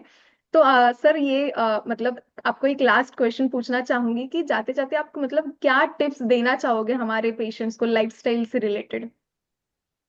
मैं इतना कहना चाहूंगा कि आप आपके शरीर में डेवलप हो चुके प्रॉब्लम्स को जब हम देखते हैं ना, तो देखो, उम्र के 40 या फिर 42 45 में ये प्रॉब्लम शुरू हो जाता है। अब जब ये प्रॉब्लम शुरू हो ना, तब वो इंडिकेट कर रहे हैं कि कहीं ना कहीं तो हमारी जो डायरेक्शन है, वो डायरेक्शन गलत है। जिस तरह से हम लाइफ जी रहे हैं, उसका डायरेक्शन गलत है, और वो आगे जाके हमें बड़े किसी प्रॉब्लम की ओर लेके जाने वाला है। जब ये इंडिकेटर्स है, छोटे छोटे कोलेस्ट्रॉल बढ़ जाना, डायबिटीज हो जाना, बीपी बढ़ जाना, ये छोटे छोटे इंडिकेटर्स है जो बता रहे हैं आपको कि अरे प्रॉब्लम आने वाला है, प्रॉब्लम आने वाला है। जैसे आपको मालूम होगा, सुनामी आने से पहले बहुत सारे प्राणी ऑलरेडी भागने लगे थे, क्योंकि या फिर अर्थक्वेक से पहले बहुत सारे प्राणी भागने लगते हैं। तो जब प्राणी भाग रहे थे, तो आदमी देख रहे थे कि अरे ये क्यों भाग रहे हैं, और बाद में वो देखते ही रहे सुनामी आ गई या फिर अर्थक्वेक आ गया। आपको ये समझना है कि आपको इंडिकेटर्स मिल रहे हैं, आपको ये सिग्नल बॉडी दे रही है कि कहीं ना कहीं तो आपका डायरेक्शन सही नहीं है। अगर आपने सही समय पर इस डायरेक्शन को रेक्टिफाई नहीं किया है, तो आगे चल के यही सारी गलतियां आपकी बड़े कॉस्टली प्रॉब्लम्स में आपको लेके जाने वाली। लेकिन अगर आपने सही समय पे इन सारी चीजों को समझा और अपने लाइफस्टाइल को मॉडिफाई किया, अपने जीवन मान को बदला, तो आप इन सारे प्रॉब्लम से खुद को रिकवर कर सकते हो। तो सबसे पहले मैं ये कहूंगा कि नया साल है, नया साल का आज मुझे लगता है चौथा दिन है, तो फोर्थ डे है। तो आज ही अगर आपको कोलेस्ट्रॉल का प्रॉब्लम है, तो आज से प्रण करना कि मैं कोई भी गोली न लेते हुए सारी चीजों को नॉर्मल रखूंगा। और उसके लिए हर रोज सुबह 30 मिनट का एक्सरसाइज, डाइट के प्रति कॉन्शियसनेस और अपने स्ट्रेस लेवल्स को मैनेज करना, ये 3 काम मैं जरूर करूंगा। अगर आप ये करने लगते हो तो निश्चित रूप से आपका कोलेस्ट्रॉल, आपका ट्राइग्लिसराइड्स, आपकी एलडीएल वैल्यूज, आपकी एचडीएल वैल्यूज, ये सारे वैल्यूज नॉर्मल रहने वाले हैं। उसके लिए आपको कोई चिंता करने की आवश्यकता नहीं होगी। Thank you so much sir कि आपने हमें ये सबको ये बताया कि रूट कॉज ये ज्यादा इंपॉर्टेंट है, ना कि सिर्फ हमारी कोलेस्ट्रॉल की लेवल ज्यादा बढ़ गई है तो सिर्फ वो नंबर्स कम करना। ओके, अगर आपको इस वेबिनार में अभी भी कुछ डाउट है तो आप डायरेक्टली चैट बॉक्स में पूछ सकते हो, आपको जरूर सर एडवाइस करेंगे कि आपको क्या करना चाहिए, उसका क्या सोल्यूशन हो सकता है। ओके सर, उसके पहले बहुत क्वेश्चंस लोगों ने पूछे हैं तो वो भी ले लेते हैं हम पहले। हेलो। ओके, बोलिए, आपकी आवाज आ रही है। जी मैम, मैम मेरा एक क्वेश्चन था। ओके, बोलिए, आप पूछ सकते हैं। हाँ जी मैम, एक्चुअली ना मैंने माधवपुर में यहाँ पे गई थी, जालंधर में रहती हूँ मैं। तो मैम ओके, इनका ट्रीटमेंट मतलब थोड़ा कॉस्टली है, 1750 एक ही बार के ट्रीटमेंट के लिए गए मेडिसिन एक्स्ट्रा। तो आम आदमी के लिए पॉसिबल नहीं है ना इतना पैसा मतलब खर्च करना। तो इनका सर कॉस्ट ये ज्यादा बड़ा कंसर्न है कि अगर हमें ट्रीटमेंट लेना भी है तो कॉस्ट ज्यादा है, ऐसा इनका कहना है। ओके, तो देखो, गणित यह होता है कि जब कोई मानव की ट्रीटमेंट हम डिजाइन करते हैं, उसमें पंचकर्मा आता है, तो उसके पंचकर्मा का एवरेज कॉस्ट 1500 से 2000 रुपए तक एक पंचकर्मा का कॉस्ट है। अगर डाइट किट की कॉस्ट देखें तो सारा करीबन 7000 रुपए तक डाइट किट की कॉस्ट है। और बाकी का अगर हमारा होगा तो मेडिसिन। तो आपके लिए जो ट्रीटमेंट सूटेबल है ना, उसमें पंचकर्मा एक आ सकता है। उसके साथ साथ आप डायबिटीज जो सॉल्यूशन कंपैरेटिवली चीपर है। या फिर मैं ये कहूंगा कि और एक बेहतर सॉल्यूशन है, आप रेगुलर सिर्फ एक्सरसाइज करना चालू। This is a very cost, उसकी कोई कॉस्ट ही नहीं है। तो you just start with the exercise. आप हर रोज सुबह फास्टिंग आवर्स में चलना शुरू करें। चलना शुरू करने के बाद आपका मेजोरिटी ऑफ प्रॉब्लम सॉल्व होंगे। लेकिन उसके बावजूद भी अगर आपको कोलेस्ट्रॉल के इश्यूज है, तो वहां पर डीप क्लीनिंग जैसे हम करते हैं ना, वैसे बॉडी का अंदरूनी साफ सफाई करनी होगी। और वहां पर शायद फिर आपको ये सारी कॉस्ट आएगी, क्योंकि पंचकर्मा अगर करना है तो उसकी कॉस्ट तो होगी। मसाज हो, स्टीम हो, एनिमा हो, इन सारी चीजों का एक कॉस्ट आता है, तो उससे आपको बेनिफिट मिल सकता है। लेकिन यू कैन स्टार्ट। अगर मनी इज अ चैलेंज, तो आप सबसे पहले डॉक्टर से डाइट चार्ट ले, उसके डॉक्टर से एक्सरसाइज का प्लानिंग समझ ले, डॉक्टर से आपके एग्जैक्ट प्रॉब्लम को डिटेल समझ ले, और उसके बाद आप आगे बढ़ सकते हो। और आपके प्रॉपर ट्रीटमेंट करवा के, या फिर आपकी प्रॉपर वो सारी चीजें फॉलो करके, अगर उसके बावजूद भी शुगर कोलेस्ट्रॉल बढ़ रहा है, तो फिर आप पंचकर्मा वहां पर आपको करना होगा, क्योंकि वहां पर डीप क्लीनिंग की आवश्यकता होगी, डिटॉक्सिफिकेशन की आवश्यकता होगी, जो आपको एक्चुअल अल्टीमेट हेल्थ प्रोवाइड कर सकता है। तो उसके लिए कॉस्ट तो थोड़ी इन्वॉल्व होगी, क्योंकि दिस सर्विसेज आर एक प्रकार से मैं इसे प्रीमियम सर्विसेज कहूंगा, क्योंकि इसके पीछे बहुत ज्यादा रिसर्च हो चुका है, एक साइंटिफिक वे से हम बढ़ रहे हैं। And that's the reason why it will cost you near about 1500 rupees to 2000 rupees for one panchakarma therapy. तो अगर आपको फिर भी कॉस्ट में कुछ कंसर्न है तो आप डायरेक्टली उस डॉक्टर से पूछ सकते हो आपके नजदीकी क्लिनिक में जाके, माधव बाग के। तो आपको जरूर अलग तरह से मैम गाइड कर सकती है, डाइट के रिलेटेड गाइड कर सकती है। तो ये आप एक स्टेप स्टार्ट कर सकते हो कि अगर ये छोटी छोटी चीजें भी आप स्टार्ट कर दो तो उसके वजह से भी आपका कोलेस्ट्रॉल लेवल कम आ सकता है। ओके सर, नेक्स्ट क्वेश्चन हमारी एक पेशेंट ने पूछा है, शोभित जी ने, कि अगर किसी की डाइट और एक्सरसाइज बहुत अच्छी है और बीपी भी सही है तो क्या ये हेरिडिटरी कारण भी हो सकता है कोलेस्ट्रॉल लेवल बढ़ना? यस, कुछ केसेस में कोलेस्ट्रॉल लेवल्स जहां पर बहुत ही ज्यादा बढ़े हुए दिखते हैं, 300 के ऊपर, या फिर ट्राइग्लिसराइड लेवल 300-400 के ऊपर, वहां पर हेरिडिटरी भी एक कॉज होता है। और वहां पर मैं आपको ये क्लियर बता दूं कि जिन पेशेंट्स में हेरिडिटरी कॉज है ना, उन पेशेंट को वो बढ़ा हुआ ट्राइग्लिसराइड कुछ डैमेज करता भी नहीं है। अब ये आपको सुन के थोड़ा अलग लगेगा, but that is the fact. कि उन लोगों को ये बढ़ा हुआ ट्राइग्लिसराइड या फिर कोलेस्ट्रॉल ज्यादा डैमेज करता भी नहीं है। इसलिए आपने सबसे पहले आपके सारे वैल्यूज को चेक करना है। और सॉरी टू से बट ऐसा कोई टेस्ट नहीं है जो ये बताएगा कि आपकी बढ़े हुए कोलेस्ट्रॉल ये हेरिडिटरी है या फिर जेनेटिक्स की वजह से है। हम सिर्फ रिसर्च में इन चीजों का इस्तेमाल करते हैं, क्योंकि कोई जांच वैसे प्रैक्टिकली नहीं की जाती। बट आपने पहले क्या करना है, अगर बढ़ा हुआ कोलेस्ट्रॉल ट्राइग्लिसराइड, आपका वजन कंट्रोल में लाओ, डाइट कंट्रोल में रखो, एक्सरसाइज करना चालू करो, पेट साफ रखो, इतनी चीजें करो। डाइट में फाइबर की मात्रा ज्यादा रखो, फाइबर्स जितने ज्यादा 100 ग्राम सलाड्स सुबह और शाम को अगर आप लेते हो तो उससे भी आपके बॉडी में से बहुत सारा कचरा बाहर निकल जाता है। तो उसका एग्जीक्यूशन आप करो। वो एग्जीक्यूशन करने के बावजूद भी आपकी अगर ट्राइग्लिसराइड या फिर कोलेस्ट्रॉल 300 है, तो इसे आप हेरिडिटरी कह सकते हो, और वो आपको डैमेज नहीं करेगा। उसके पीछे फिर और नहीं पड़ना है, सिर्फ फोकस करना है कि आपकी लाइफस्टाइल सही जा रही है, उसी से ही आपको इस प्रॉब्लम का सॉल्यूशन भी मिलने वाला है। हेलो। सर आपकी हेलो ओके सर, आपकी आवाज आ रही है। सर, मैं कुलदीप पाटिल बात कर रहा हूँ। एज मैं मेडिकल मेडिकल रिप्रेजेंटेटिव ग्लेनमार्क में। ग्रेट। एक्चुअली मैडम सर, मेरा भाई था 2 साल पहले, उसको पैंक्रेटिस हुआ था। तो ओके। अभी he is not now living. So okay. मुझे भी थोड़ा भी उसमें उस दिक्कत में मैं थोड़ा प्रेशराइज था 1-2 साल। तो अभी मेरा ट्राइग्लिसराइड बहुत तेजी से बढ़ रहा है सर। बाकी मैं बाजू वाले क्लिनिक में मैंने पंचकर्म किया था सर, लेकिन उसका थोड़ा बहुत फर्क पड़ा था। लेकिन बाद में इंक्रीज हो रहा है मेरा ट्राइग्लिसराइड। ओके, अभी कितना है ट्राइग्लिसराइड आपका? 325 है सर। कुछ आवाज सुना आपने? तीन हेलो। सौ पच्चीस 325। 325 सर। 350? 325। ओके। तो अगर आपका अभी 325 है, तो मैं ये चाहूंगा कि आप आपकी सबसे पहले ना एक बार डिटेल हमारे किसी डॉक्टर से, माधोबा के किसी डॉक्टर से मिलकर मुलाकात करके बात कर लेना। और 2 दिन अगर आप पहले चाहो मुलाकात तो की आप सर। हमारे डॉक्टर से ये भी कह सकते हो कि मुझसे बात करें। मैं भी उनसे कंसल्ट करके हम तीनों एक बार इस प्रॉब्लम को वर्कआउट करेंगे कि why exactly the triglyceride is increasing, और उसके क्या क्या बॉडी पर इम्पैक्ट दिख रहा है। तो हम थोड़ा सा उसे डिटेल एनालाइज करेंगे और उसके बाद मैं आपको कस्टमाइज सॉल्यूशन दे पाऊंगा। This is what I believe, क्योंकि ये हेरिडिटरी केस है। और हेरिडिटरी केस के साथ साथ आपके भाई के साथ अगर पैंक्रेटिस की हिस्ट्री है, जो थोड़ा सा एक सीरियस भाग होता है। बट हम्म। चिंता मत करो उतना। अगर आप सही तरीके से इसे हैंडल करो तो ऐसा कुछ आपके साथ नहीं होगा। आप सिर्फ एक बार हमारे नियर बाय किसी क्लिनिक में जाना, और वहां से डॉक्टर्स को मुझे कांटेक्ट करने के लिए कहना, तो वो एक हम लूप कंप्लीट करेंगे and I will give you the customise solution based on your condition. Sir, मैं गया था अभी 2 दिन पहले ही माधव क्लिनिक में गया था, नियर बाय में जलगांव में। तो उन्होंने मुझे 7 डेज का कुछ अभी मेडिसिन दी है। अभी मैं वो ओके। फॉलो कर रहा हूँ। तो अभी देखते हैं, और 7 दिन के बाद मैं वापस जाऊंगा तो आपसे कनेक्ट करने को जरूर बोलूंगा सर। बिल्कुल बिल्कुल बिल्कुल बिल्कुल बिल्कुल जाना, उससे आपको फायदा होगा और मैं गाइड करूंगा। वहां पे हमारे डॉक्टर महाजन से बात हुई होगी ना? Yes sir, yes sir, madam थी। ओके। बिल्कुल। ओके। जाइए, आप वहां थैंक पे यू। जाइए। हाँ, थैंक यू सर। चलेगा। ओके। सर नमस्कार, मेरा एक क्वेरी है सर। हाँ, बताओ। मैं हूँ एक्चुअली बॉम्बे में, बट मैं बिलोंग करता हूँ रायपुर से, छत्तीसगढ़ से। तो ओके। रायपुर में माधव बाग, रायपुर और बिलासपुर में कहाँ पर है, थोड़ा मुझे मिल पाता, या उनके रिप्रेजेंटेटिव का नंबर मिल जाएगा ना, तो मुझे अपने पेरेंट्स को दिखाना है सर। ओके, कोई दिक्कत नहीं। हम आपको आप पर्सनल, आप हमारे व्हाट्सएप चैट पे, ग्रुप पे होंगे, तो वहां से जी सर। सिर्फ आप हमारे किसी भी एडमिन अकाउंट पर एक बार हाय भेज देना।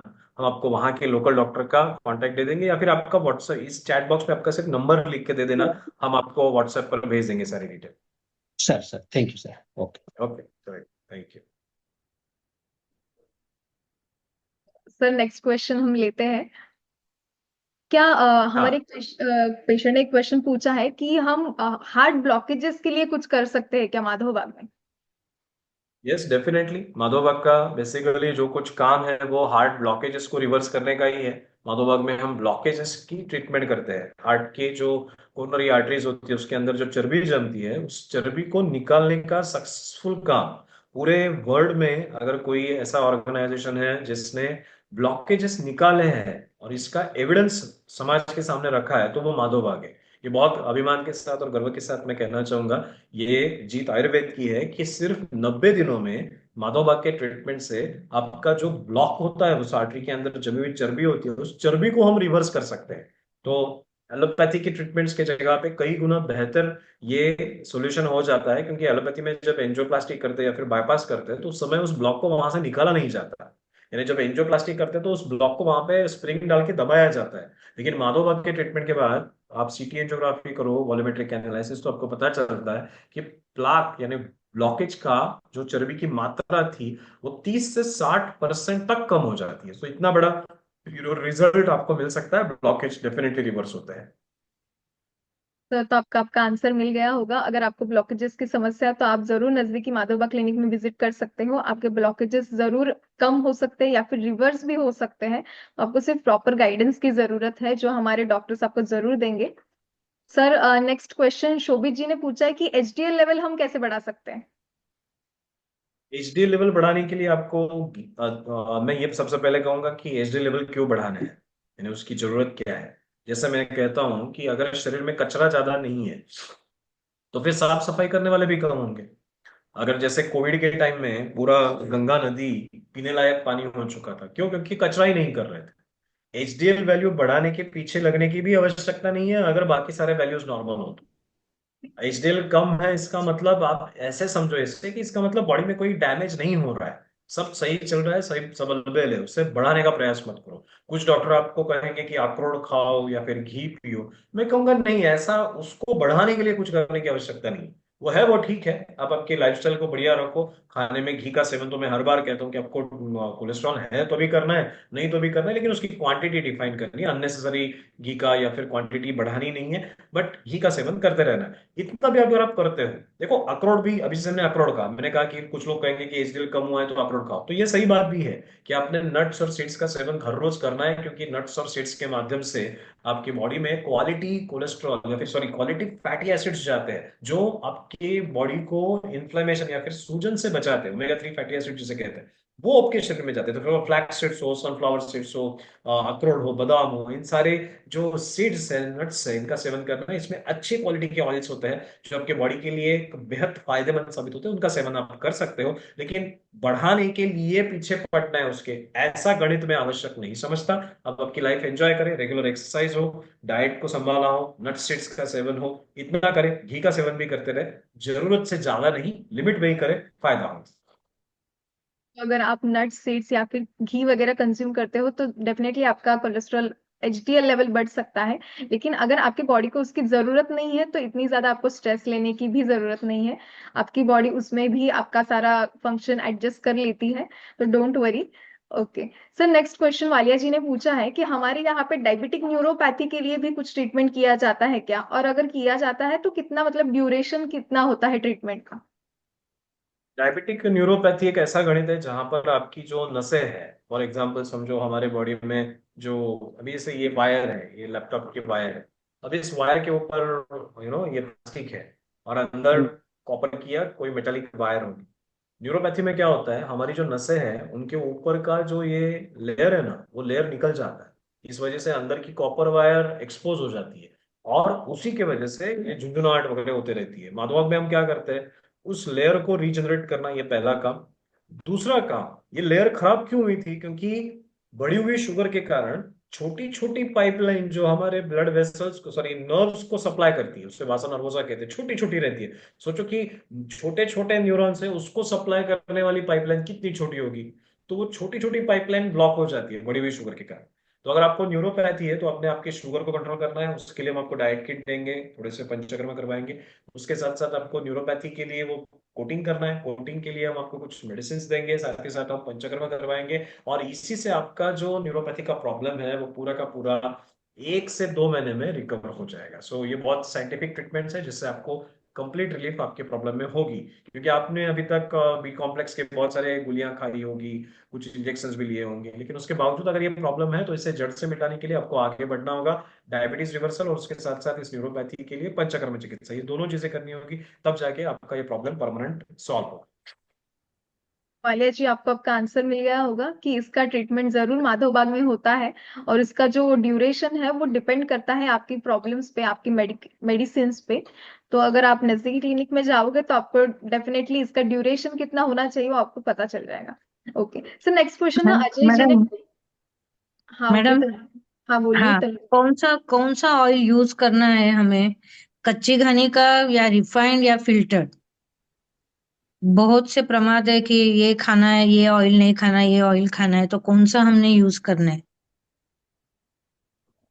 सर आपने क्या तनुजा पूछा? जी का क्वेश्चन पूछा, उन्होंने ये पूछा है कि एग्जैक्टली हमें खाने में कौन सा ऑयल यूज करना चाहिए, कि क्योंकि आजकल बहुत सारे ऑयल्स मार्केट में अवेलेबल है, एग्जैक्टली हमारे हेल्थ के लिए बेनिफिशियल कौन सा ऑयल होता है। ओके, तो सबसे अच्छा ऑयल कौन सा है? तो वो कच्ची घनी का जो तेल अगर आप बोल रहे हो ना, तो वो सबसे अच्छा है, क्योंकि उसे रिफाइंड नहीं किया गया है और इस वजह से उसकी बहुत अच्छी होती है। ये बात ध्यान रखना कि जितना रिफाइंड ऑयल आप खाओगे उतना डैमेज ज्यादा होगा, क्योंकि रिफाइंड करने की प्रक्रिया में उस तेल को पूरा खराब कर देते हैं। उसमें भी कोल्ड प्रेस करके एक प्रोसेस होती है, अगर ये कोल्ड प्रेस किया हुआ है तो इसमें डैमेजिंग एजेंट्स।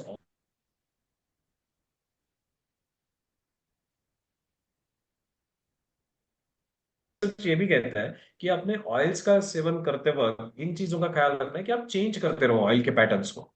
ऑयल के पैटर्न्स को चेंज करना है, यानी कभी सनफ्लावर ऑयल यूज किया, कोई ग्राउंडनट ऑयल यूज किया, अलग अलग प्रकार के ऑयल्स। उसमें भी अगर राई का तेल यूज करते हो तो वो ज्यादा बेहतर है। अगर आपको डायबिटीज है तो वहां पे आप राई का तेल यूज करो, उससे आपको ज्यादा फायदा होगा।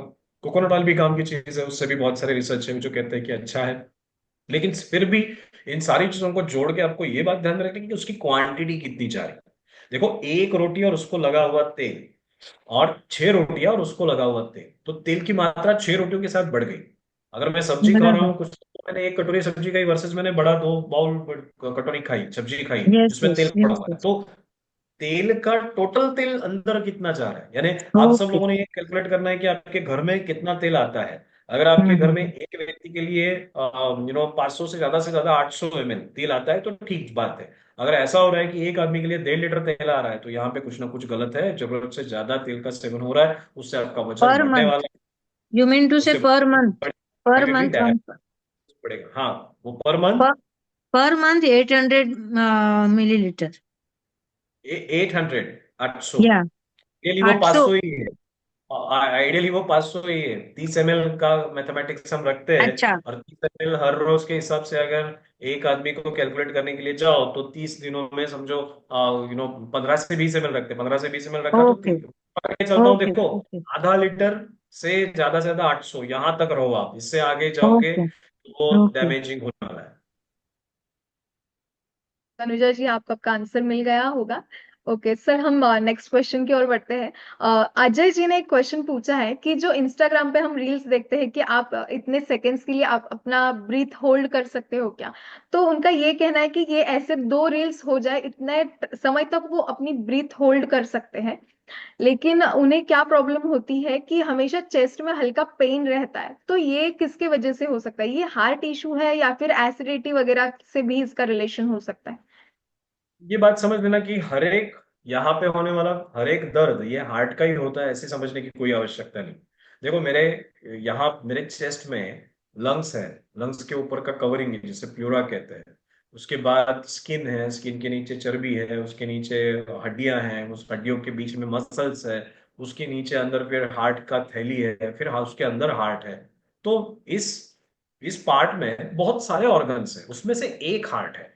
तो आपने क्या समझना है कि हर बार सीने में दर्द हो रहा है वो हार्ट से ही होता है, ऐसी कोई आवश्यकता नहीं। अब चेक कैसे करोगे? चेक करने का एक बहुत आसान तरीका है। आप चलने के बाद वो दर्द बढ़ता है या कम होता है वो देख लेना। अगर चलने के बाद दर्द बढ़ता है तो वो हार्ट का है, अगर चलने के बाद दर्द बढ़ता नहीं उल्टा घट जाता है तो बिल्कुल वो हार्ट का नहीं है। चलने के बाद दर्द वैसा ही रहता है तो भी वो हार्ट का नहीं है। अगर वो हार्ट का होगा तो चलने के बाद वो डेफिनेटली बढ़ेगा, अगर नहीं बढ़ रहा है तो वो हार्ट का दर्द नहीं है। ये बहुत सिंपल टेस्ट है जो आप कर सकते हो। लेकिन मैं सिर्फ इसी के ऊपर आप डिपेंडेंट रहो ऐसा नहीं कहूंगा। आप जाके आपका एक ईसीजी करवा लो, ताकि डॉक्टर को पता चल जाता है आपका ईसीजी, बीपी, पल्स रेट देख के वो कंक्लूड कर सकते हैं कि जो पेन आप महसूस कर रहे हो वो हार्ट से ओरिजिनेट नहीं हो रहा है। फिर उसके जो बाकी के कारण है, कोस्टोकॉन्ड्राइटिस होगा, या फिर यहाँ पे कुछ सूजन आ चुकी होगी जिसकी वजह से होगा, या फिर लंग्स में कुछ इश्यू होगा उसकी वजह से होगा, तो उसकी जड़ तक जाए और जड़ तक जाके उसकी ट्रीटमेंट करवा ले। लेकिन चलने के बाद अगर हो रहा है तो ही ये हार्ट का है। चलने के बाद अगर ये दर्द नहीं बढ़ रहा है या फिर उतना ही रह रहा है तो ये हार्ट का होने की संभावना बहुत बहुत बहुत कम है। अजय जी, आपको आपका आंसर मिल गया होगा, और इसके एग्जैक्ट कारण क्या है तो आप जरूर आपके नजदीकी क्लिनिक में जाइए, आपको डॉक्टर प्रॉपर गाइड करेंगे कि एग्जैक्टली ये पेन फिर भी क्यों हो रहा है, अगर ये हार्ट से रिलेटेड नहीं है तो। Okay sir, next madam, question. Kachchi ghani and cold press is same? Sir Tanuja ji वो ये पूछ रही है कि कच्ची घानी का तेल और कोल्ड प्रेस जो किया हुआ ऑयल होता है वो सेम है क्या? जनरली उसे सेम ही कहा जाता है। आपको एक बार सिर्फ पूछना होगा, क्योंकि कोल्ड प्रेस में ज्यादा फ्रिक्शन, यानी ऐसे समझो कि जब कोई लकड़ी की गाड़ी से निकलता है ना, तो उसे कोल्ड हम्म। प्रेस कहते हैं। वहां पे ज्यादा हीट नहीं बढ़ती। लेकिन ओके। अगर मेटलिक यहाँ से निकाला जाए तो वहां पे हीट बढ़ जाती है, और हीट बढ़ने के कारण उससे हम्म। हॉट है। तो आपको कच्ची घानी का मिल रहा है, आप वो ले लो, वो भी चलेगा। बहुत ज्यादा कुछ उसके पीछे नहीं भागना है। कच्ची घानी का तेल चल जाएगा, क्वांटिटी लेकिन उसका ख्याल रखना। Okay okay, thank you. Sir next question हमारी शेख जी ने पूछा है कि एग्जैक्टली कौन से लेवल तक कोलेस्ट्रॉल, मतलब अगर उसका जो वैल्यू है नॉर्मल है, अगर उसके ज्यादा बढ़ जाए तो कंसर्न करने की चीज होती है, मतलब कोलेस्ट्रॉल की 200 एग्जैक्ट जा वैल्यू रहे हैं कितनी तो होनी जो चाहिए? आपको देखना होगा कि ये 200 के ऊपर जा रहे हैं, तो ये इंडिकेट करता है कि कुछ ना कुछ अंदर कारण है। उन कारणों को ढूंढना होगा। सबसे पहले कोलेस्ट्रॉल बढ़ गया, इसका मतलब तुरंत हार्ट अटैक आएगा, कल ही हार्ट अटैक आएगा, ऐसा कुछ नहीं है। इतना सोचने की बिल्कुल आवश्यकता नहीं है। आपका हार्ट बहुत मजबूत होता है, इतने जल्दी वो गिव अप नहीं करता है। लेकिन कोलेस्ट्रॉल बढ़ रहा है, इसका मतलब मुझे मेरे जिंदगी में बदलाव लाना है। कोलेस्ट्रॉल बढ़ रहा है इसका मतलब मुझे गोलियां खानी है, ये नहीं। कोलेस्ट्रॉल बढ़ रहा है इसका मतलब मैंने जिंदगी में बदलाव करने हैं। तो ये अगर मैं करता हूं तो सही जा रहा है। तो इस प्रिंसिपल को ध्यान में रखना। 200 के ऊपर जा रहा है तो ये इंडिकेट करता है कहीं ना कहीं तो गड़बड़ है। आपको सोचना पड़ेगा कि अंदर क्या चल रहा है। एलडीएल की बात करूं तो मैं चाहूंगा कि एलडीएल जो है तो ना, एलडीएल वैल्यू उसको 100 के नीचे रखो, वो ज्यादा अच्छा है। अगर 100 से भी ऊपर जा रहा है तो भी आपको पेट साफ करो, वो विरेचन ले लो, या फिर रेगुलर एक्सरसाइज करना चालू कर दो। ये चीजें करना चालू करो ताकि वो 100 के नीचे रहे, क्योंकि वो एक अच्छी मात्रा है जिससे हार्ट डिसीज का, इन्फ्लेमेशन का चांसेस बहुत कम होते हुए दिखता है। तो 100 के नीचे उसे रखना, ये टारगेट होगा विदाउट स्टैटिन। तो sir thank you so much. अगर हमारे सब अभी शायद हमारे सारे पेशेंट के भी सारे डाउट सॉल्व हो गए। अगर फिर भी आपको कुछ डाउट्स है तो आप डायरेक्टली ग्रुप पे पूछ सकते हो, तो हमारे वहां पे भी सर आपको जरूर गाइड करेंगे, एडवाइस देंगे और क्या सोल्यूशन होना चाहिए वो भी बताएंगे। Thank you so much once again sir कि आपने हमें बहुत अच्छे से आज गाइड किया है कि एग्जैक्टली कोलेस्ट्रॉल लेवल क्यों बढ़ता है हमारे शरीर में, उसका कितना ज्यादा इंपॉर्टेंस है। अगर हम उसके रूट कॉज पे काम करें तो हमें स्टैटिन्स लेने की भी जरूरत नहीं है। अगर आप फिर भी स्टैटिन्स लेते हो तो उसके वजह से क्या कॉम्प्लिकेशंस होते हैं। तो इन सारी चीजों के बारे में हमें बहुत अच्छे से जानकारी दी है आपने। Thank you so much once again. और आप सभी का भी शुक्रिया कि आप सभी आपका ये प्रीशियस समय निकाल के इस वेबिनार से जुड़े और हमें ध्यान से सुना है। और बहुत लोगों को सेंटर कहाँ है ये डाउट है, तो जरूर मैं आपको वो लिंक ग्रुप में भेज दूंगी, तो उस लिंक पे जाके आप आपका लोकेशन डालिए, तो आपको नजदीकी क्लिनिक का एड्रेस एंड कॉन्टैक्ट नंबर दोनों मिल जाएंगे। अगर फिर भी आपको कुछ दिक्कत आ रही है तो आप डायरेक्टली उस एडमिन के इस पे मैसेज कर सकते हो, तो आपको प्रॉपर गाइडेंस मिल जाएगा। Thank you so much once again. Thank you, bye bye.